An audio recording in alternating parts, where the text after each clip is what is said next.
Phone உடைஞ்சு அப்ப என்ன? போன் தான் முக்கியம். புது போன் வாங்குங்க காட்டேன். 2 போன். ஒன்னு உங்களுக்கு. இந்த போன் இது நான் இன்னைக்கு யார்கிட்ட வாங்க மாட்டேன். யார்கிட்ட இருந்து வாங்குறது எனக்கு பிடிக்கல. நான் உழைச்சி எனக்கு வாங்கிக்கிறது தான் பிடிச்சி. ஏன்னா எந்த காசும் இப்ப நான் அதான் சொல்லேன்.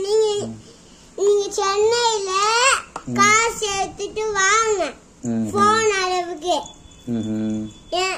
வரல மாட்டேன்டா. இனிமேட்டுக்கு உனக்குன்னு வந்துதான் என்னோட காசு எல்லாம் போச்சு. அதுல ஒரு போன் 2 போன் வாங்கணும். ஒரு போன் உடைஞ்சா எப்படி உடையுதுன்னு காட்டுவேன்.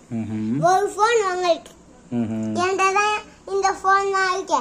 கொஞ்ச நேரத்துக்கு முன்னாடி என்ன கேட்டேன்? போன் தான் வாழ்க்கையா, போன் தான் முக்கியமானு கேட்டேன். இப்ப ஏன் போன் வாங்கணும்ன்ற? இப்ப நீங்க மட்டும் போனே முக்கியம்.